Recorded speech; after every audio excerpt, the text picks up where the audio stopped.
ಇದೊಂದು ಬಹಳ ಅಪರೂಪದ ಕಥೆ ಸ್ನೇಹಿತರೆ. ಒಬ್ಬ ಸಾಮಾನ್ಯ ಮನುಷ್ಯ ದೊಡ್ಡ ಸಂತನಾದಂಥ ಕಥೆ. ಒಬ್ಬ ಮನುಷ್ಯ ಒಂದು ಸಣ್ಣ ಕೆಲಸದಲ್ಲಿದ್ದ, ತೀರಾ ಸಣ್ಣ ಕೆಲಸ, ಹೊಟ್ಟೆ ಆದರೂ ಸಾಕಪ್ಪ, ಎರಡು ಹೊತ್ತು ಊಟಕ್ಕಾದರೆ ಸಾಕು ಅನ್ನೋ ಆಗಿತ್ತು. ಅವನಿಗೇನು ವಿಶೇಷ ಆಸಕ್ತಿಗಳಾಗಲಿ ಶಕ್ತಿಗಳಾಗಲಿ ಏನೂ ಕಾಣಿಸ್ಲಿಲ್ಲ. ಒಂದು ದಿವಸ ತನ್ನ ಮನೆ ಹತ್ತಿರ ಇದ್ದಂಥ ಒಂದು ತೋಟಕ್ಕೆ ತಿರುಗಾಡಕ್ಕೆ ಹೋದ. ಆ ತೋಟ ತುದಿಯಲ್ಲಿ ಒಂದು ಕೆರೆ. ಆ ಕೆರೆ ನೀರನ್ನೇ ನೋಡ್ತಾ ಕೂತಿದ್ದ. ತಲೆಗೇನು ವಿಚಾರ ಇರಲಿಲ್ಲ. ಆಶ್ಚರ್ಯ ಅಂದರೆ ಇದ್ದಕ್ಕಿದ್ದ ಹಾಗೆ ಆ ಕೊಳದ ಮಧ್ಯದ ನೀರು ಅಲುಗಾಡದಂಗಾಗಿ ಒಂದು ಮನುಷ್ಯನ ಮುಖ ಮೇಲೇರಿ ಬಂತು. ಒಂದು ಮುಖ ಮೇಲೇರಿ ಬಂತು. ಆ ಮುಖ ಈ ಮನುಷ್ಯನೇ ನೋಡ್ತಾ ಇತ್ತು. ನೋಡಯ್ಯ, ಈಗ ನಿನ್ನ ಜೀವನಕ್ಕೆ ಯಾವುದೇ ದೆಸೆ ಗುರಿ ಇಲ್ಲ. ನಾನು ಹೇಳಿದ ಹಾಗೆ ಮಾಡ್ತಾ ಹೋದರೆ ದೊಡ್ಡ ವ್ಯಕ್ತಿ ಆಗ್ತೀಯಪ್ಪ ನೀನು ಅಂತ ಮುಖ ಹೇಳ್ತು. ಇವನು ಏನು ಅನ್ನಿಸ್ತು ಏನೋ ಗೊತ್ತಿಲ್ಲ. ಆಯಿತು, ನೀವು ಹೇಳಿದ ಹಾಗೆ ಮಾಡ್ತೀನಿ, ಏನು ಮಾಡಲಿ ಹೇಳಿ ಅಂದ ಆ ಮುಖಕ್ಕೆ.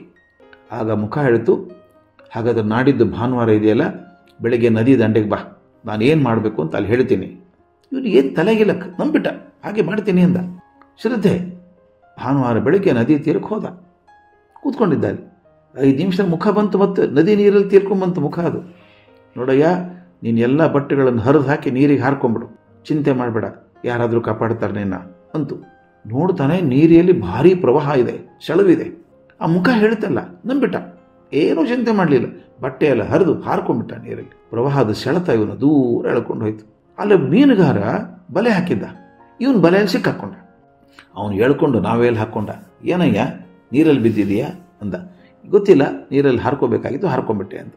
ನೀನು ಹಿಂದೆ ಮುಂದೆ ಏನೂ ಗೊತ್ತಿಲ್ಲ, ಮರ್ತು ಏನು ಬೇಡ ಅಂದ ಅವನು. ಇಷ್ಟೇ ನನಗೆ ಗೊತ್ತಿರೋದು. ಆ ಮನುಷ್ಯ ಮೀನುಗಾರನ ಜೊತೆಗೆ ಮನೆಗೆ ಹೋದ. ಪ್ರಾಮಾಣಿಕನಾಗಿ ಅವನು ಸೇವೆ ಸಲ್ಲಿಸಿದ, ಸಹಾಯಕನಾಗಿದ್ದ. 6 ತಿಂಗಳು ಅವನ ಜೊತೆಗೆ ಕೆಲಸ ಮಾಡಿ ಅವನ ಪ್ರೀತಿಗೆ ಪಾತ್ರ ಆದ. 6 ತಿಂಗಳಾದಮೇಲೆ ಒಂದು ರಾತ್ರಿ ಇದನ್ನ ತನ್ನ ಕೋಣೆಯಲ್ಲಿ ಇದ್ನಲ್ಲ, ಆ ಗೋಡೆ ಮೇಲೆ ಅದೇ ಮುಖ ಬಂತು. ಮತ್ತೆ ಮುಖ ಹೇಳ್ತು, ನೋಡೋ, ಇಲ್ಲಿಂದ ಹೊರಟುಬಿಡು, ಬೆಳಗಾಗೋದ್ರೊಳಗೆ ಹೊರಟುಬಿಡು, ನಿನಗಾಗಿ ರಸ್ತೆಯಲ್ಲಿ ಒಬ್ಬ ಕಾಯ್ತಾ ಇರ್ತಾನೆ. ಎಷ್ಟು ನಂಬಿಕೆ ಆ ಮುಖದ ಮೇಲೆ ಅಂದರೆ ಹೊರಟುಬಿಟ್ಟ. ಮರುದಿವಸ ಬೆಳಗ್ಗೆ 4 ಗಂಟೆಗೆ ಹೋದ ಮನೆಯಿಂದ.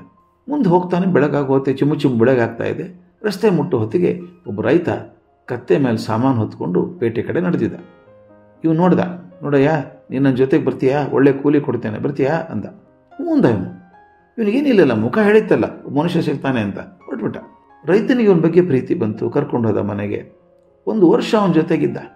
ವ್ಯವಸಾಯದ ಬಗ್ಗೆ ಎಲ್ಲ ಸಾಕಷ್ಟು ತಿಳ್ಕೊಂಡ. ಮೊದಲು ಮೀನುಗಾರರ ಬಗ್ಗೆ ಎಲ್ಲ ವಿಷಯ ಗೊತ್ತಿತ್ತು, ಈಗ ವ್ಯವಸಾಯದ ಬಗ್ಗೆ ಎಲ್ಲ ಗೊತ್ತಾಯಿತು. 1 ವರ್ಷ ಮುಗಿಯೋ ಹೊತ್ತಿಗೆ ಮತ್ತೆ ರಾತ್ರಿ ಆ ಮಾಯದ ಮುಖ ಬಂತು. ನೋಡಪ್ಪ, 1 ವರ್ಷ ಆಯಿತು, ನಾಳೆ ಇಲ್ಲಿಂದ ಹೊರಟು. ಈಗಾಗಲೇ ನೀನು ಸ್ವಲ್ಪ ದುಡ್ಡು ಉಳಿದಿದೆಯಲ್ಲ, ರೈತ ನಿನಗೆ ಸಂಬಳ ಕೊಟ್ಟಿದ್ದಾನೆ, ದುಡ್ಡೆಲ್ಲ ಕೂಡಿಟ್ಟಿದೆಯಲ್ಲ, ತಗೋದನ್ನು ತೊಗೊಂಡು ಪಟ್ಟಣಕ್ಕೆ ಹೋಗು. ಪಟ್ಟಣದಲ್ಲಿ ಚರ್ಮದ ವ್ಯಾಪಾರ ಮಾಡು. ಆಯಿತು ಅಂದವ. ಹೋದ, ಪಟ್ಟಣಕ್ಕೆ ಹೋದ. ತನ್ನ ಕೈಯಲ್ಲಿ ದುಡ್ಡನ್ನೆಲ್ಲ ಹಾಕಿ ಚರ್ಮ ಕೊಂಡ್ಕೊಂಡ. ಅದನ್ನು ಸ್ವಲ್ಪ ಚೆನ್ನಾಗಿ ಸಪಾರು ಮಾಡಿ, ಅದನ್ನು ಮೆದು ಮಾಡಿ, ಬಣ್ಣ ಹಾಕಿ ಮಾರೋಕ್ಕೆ ಶುರು ಮಾಡಿದ. ತುಂಬ ಚೆನ್ನಾಗಾಯ್ತು ವ್ಯಾಪಾರ. ಮತ್ತೆ ಚರ್ಮ ಹಾಕಿದ, ಮತ್ತೆ ಬೆಳೆಸಿದ. ಒಂದು 4 ವರ್ಷದೊಳಗೆ ಅತ್ಯಂತ ಖ್ಯಾತ ವ್ಯಾಪಾರಿಯಾಗಿ ಭಾಳಷ್ಟು ದುಡ್ಡು ಮಾಡಿಬಿಟ್ಟ. ಭಾಳಷ್ಟು ದುಡ್ಡಾಯಿತು. 4 ವರ್ಷ ಅಲ್ಲೇ ಇದ್ದ. ಒಂದು ದಿವಸ ಮತ್ತೆ ಮುಖ ಕಾಣಿಸ್ಕೊಂತು. ನೋಡಯ್ಯ, ಇನ್ನೇನೇನು ಕೂಡಿಟ್ಟಿದ್ದಲ್ಲ ದುಡ್ಡು, ಸಾಕಷ್ಟು ಶ್ರೀಮಂತಾಗಿದ್ದೀಯಾ, ಊರಲ್ಲೊಂದು ದೇವಸ್ಥಾನ ಇದೆ, ನೀನು ಇರೋದನ್ನೆಲ್ಲ ಮಾರಿ, ಎಲ್ಲವನ್ನೂ ಮಾರಿಬಿಡು.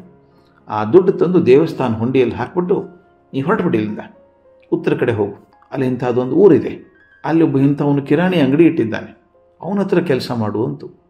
ಇವನು ಪ್ರಶ್ನೆ ಕೇಳೋಂಗಿಲ್ಲ, ಮುಖ ಹೇಳಿದ್ ಮಾಡ್ಬೇಕಷ್ಟೇ. ಆಯಿತು ಅಂದ. ಮರುದಿವಸ ಹೋಗಿ ಎಲ್ಲ ಮಾರಿ ದುಡ್ಡನ್ನು ಹುಂಡಿಯಲ್ಲಿ ಹಾಕ್ಬಿಟ್ಟು ಮತ್ತೆ ಹೋದ, ಬರಿಗೈ ಬೆಡ್ಕೊಂಡು ಹೋದ. ಅವನು ಹೇಳಿದಂಥ ಊರಿಗೆ ಹೋದ. ಅಲ್ಲ, ಕಿರಾಣಿ ಅಂಗಡಿಯಲ್ಲಿ ಮನುಷ್ಯ ಇದ್ದ, ಅವನ ಜೊತೆಗೆ ಇದ್ಬಿಟ್ಟ. ಇವನು ದೈವ. ಅಂಗಡಿ ಯಜಮಾನ ಇದ್ನಲ್ಲ, ಕಿರಾಣಿ ಅಂಗಡಿ ಯಜಮಾನ, ತುಂಬ ಸಾತ್ವಿಕ ಮನುಷ್ಯ, ತುಂಬ ಸಾತ್ವಿಕ. ಬರೀ ಅಧ್ಯಾತ್ಮದತ್ತೆ ಚಿಂತೆ ಅವನು, ವ್ಯಾಪಾರ ಸುಮ್ಮನೆ ನೆಪಕ್ಕಷ್ಟೇ. ಅವನ ಜೊತೆಗೆ ಇದ್ದು ಅವನ ಜೊತೆಗೆ ಮಾತಾಡಿ ಇವನ ಮನಸ್ಸು ಆಧ್ಯಾತ್ಮಿಕತೆ ಇರೋಕ್ಕೆ ಶುರು ಆಯಿತು. ಇವನು ಹೇಳೋಕೆ ಶುರು ಮಾಡಿದ ತಾನು ತಿಳಿದಿದ್ದನ್ನು. ಇವನ ಮಾತಿನಲ್ಲಿ ಏನೋ ಒಂದು ಸೊಬಗು, ಒಂದು ಏನೋ ಕರೆ, ಒಂದೇನೋ ಉತ್ಸಾಹ.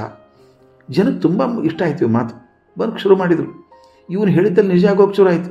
ಹಿಂಗಾಗತ್ತೆ ಅಂದರೆ ಆಗೋಕ್ಕೆ ಶುರು ಆಯಿತು. ಜನ ಇವನು ನಂಬ್ಕೊಂಡ್ಬಿಟ್ರು. ಮಹಾನ್ ಸಂತ ಅಂತ ಕರೆಯೋಕ್ಕೆ ಶುರು ಮಾಡಿದರು. ಕೆಲವು ಬುದ್ಧಿವಂತರು ಏನು ಮಾಡಿದರು, ದೊಡ್ಡವ್ರು ಬಂದರು, ಹಿಂದೆ ಜನ ಬಂದೇ ಬರ್ತಾರೆ. ಬುದ್ಧಿವಂತರು ಬಂದರು, ಆ ಸಂತನ ಹಿನ್ನೆಲೆ ನೋಡಿಕೊಂಡ್ರು. ಅಯ್ಯೋ, ಮೊದಲು ಮೀನುಗಾರ ಜೊತೆಗಿದ್ದಂಥವನು, ಸಣ್ಣ ಕೆಲಸ ಮಾಡೋದಂಥವನು, ನಂತರ ಬಂದು ಒಬ್ಬ ರೈತನ ಕಡೆ ಇದ್ದವನು, ಆಮೇಲೆ ಚರ್ಮದ ವ್ಯಾಪಾರ ಮಾಡಿ ಹೇಗೆ ಬಂದ ಮನುಷ್ಯ, ಎಲ್ಲವನ್ನು ಬಿಟ್ಟು ಬಂದುಬಿಟ್ಟಿದ್ದಾನೆ ಅಂಥೇಳಿ ಅವನ ಮಹಾತ್ಮೆಯ ಬಗ್ಗೆ ದೊಡ್ಡ ದೊಡ್ಡ ಗ್ರಂಥಗಳನ್ನು ಬರೆದರು. ಅವುಗಳನ್ನು ಓದಿದವರಿದ್ದರೆಲ್ಲ ದೂರ ಈ ಮನುಷ್ಯ ಪವಾಡ ಪುರುಷ ಆಗಿಬಿಟ್ಟ. ನೋಡಿ, ದೇಶ ವಿದೇಶಗಳಿಂದ ಭಕ್ತ ಸಮೂಹ ಬರೋಕ್ಕೆ ಶುರು ಆಯಿತು. ದೇಶ ವಿದೇಶ ಭಕ್ತ ಸಮೂಹ ಬಂದರೆ ಅದರ ಜೊತೆಗೆ ಅಪರಿಮಿತವಾದ ಸಂಪತ್ತು ಹರಿದು ಬಂತು.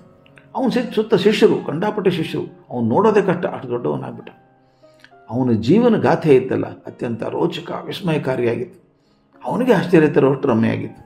ಸ್ವಲ್ಪ ವರ್ಷ ಆದಮೇಲೆ ಅವನಿಗೆ ಕೂಡ ಈ ಸಂಪತ್ತಿನ ಬಗ್ಗೆ, ಜನರ ಗೌರವದ ಬಗ್ಗೆ ಪ್ರೀತಿ ಬರೋಕ್ಕೆ ಶುರು ಆಯಿತು. ಹೌದು, ನನಗೆ ತುಂಬ ಗೌರವ ಇದೆ ಜನದ್ದು ಅಂತ ಅನ್ಸೋಕೆ ಶುರು ಆಯಿತು. ಅವನ ಟಿ ವಿ ಬದಲಾಗೋಕೆ ಶುರು ಆಯಿತು. ಇಷ್ಟು ವರ್ಷ ಆದಮೇಲೆ ಅವನ ನೆನಪಾಯ್ತು, ಅವನಿಗೆ ಮುಖ ಬರಲೇ ಇಲ್ಲ. ನನಗೆ ಪ್ರತಿಯೊಂದು ಜೀವನದ ಹಂತದಲ್ಲಿ ಆ ಮುಖ ಬಂದು ನನಗೆ ಮಾರ್ಗದರ್ಶನ ಮಾಡ್ತಿತ್ತಲ್ಲ, ಇದು ಕಾಣಿಸ್ತಾ ಇಲ್ಲ. ಅದ್ರ ಬಗ್ಗೆನೇ ಚಿಂತೆ ಮಾಡಿದ. ಆ ಮುಖ ನನಗೆ ಯಾಕೆ ದರ್ಶನ ಕೊಡ್ತಾ ಇಲ್ಲ ಈಗ? ಒಂದು ದಿವಸ ಆ ಮುಖ ಬಂತು. ಅದು ಹೇಳ್ತು, ನೋಡಪ್ಪ, ನಿನಗೆ ಇನ್ನು ಮೇಲೆ ನನ್ನ ಅವಶ್ಯಕತೆ ಇಲ್ಲ. ಎಲ್ಲಿವರೆಗೂ ನಿನ್ನಲ್ಲಿ ಪ್ರಾಮಾಣಿಕತೆ ಇತ್ತೋ, ಶ್ರದ್ಧೆ ಇತ್ತೋ, ಅಲ್ಲಿವರೆಗೂ ನಿನಗೆ ಬೆಳೆಯುವಂಥ ಅವಕಾಶ ಇತ್ತು. ಯಾವತ್ತೂ ನಿನಗೆ ನಿನ್ನ ಸಂತ ಆಗಿದ್ದೀನಿ ಅಂತ ಅನ್ನೋದ್ರ ಬಗ್ಗೆ ಅಹಂಕಾರ ಮೂಡೋಕ್ಕೆ ಶುರು ಆಯಿತು, ನಿನಗೆ ಸೊಕ್ಕು ಬರೋಕ್ಕೆ ಶುರು ಆಯಿತು, ಅಂದಿನಿಂದ ನನ್ನ ಅವಶ್ಯಕತೆ ನಿನಗಿಲ್ಲ. ಯಾವತ್ತಿನ ಬಳಿ ನಿನ್ನ ಅಹಂಕಾರ ಬರೋಕ್ಕೆ ಶುರು ಆಯಿತು, ನಾನು ಸಂತ ಅಂತ ಹೇಳಿ, ಅವತ್ತೇ ನಿನ್ನೊಳಗಿದ್ದಂಥ ಸಂತ ಸತ್ತು ಹೋದ. ದೊಡ್ಡವರಾದಾಗ ಜನ ಕಾಲು ಮುಟ್ಟಿ ನಮಸ್ಕಾರ ಮಾಡ್ತಾರೆ. ಅವ್ರದ್ದೇನೂ ತಪ್ಪಿಲ್ಲ. ಪ್ರತಿಯೊಬ್ಬ ಮನುಷ್ಯ ನಮಸ್ಕಾರ ಮಾಡಿದಾಗ ಎದೆ ಮುಟ್ಟಿ ನೋಡ್ಕೋಬೇಕು. ಅವರ ನಂಬಿಕೆಗೆ ನಾನು ಅರ್ಹನಾಗಿದ್ದೇನೆ ಇಲ್ಲವೇ, ಅವರ ಪ್ರೀತಿಗೆ ನಾನು ಅರ್ಹನಾಗಿದ್ದೇನೆ ಇಲ್ಲವೇ, ನಾನು ಮಾಡ್ತಾ ಇರೋದು ನಿಜವನ ಅಥವಾ ನಾಟಕನ ಅಂತ ವಿಚಾರ ಮಾಡಿಕೊಂಡಿದ್ದಾಗ ಮಾತ್ರ ಆ ಭಗವಂತನ ಮುಖ ನಮಗೆ ಮಾರ್ಗದರ್ಶನ ಮಾಡ್ತಾ ಇರುತ್ತೆ.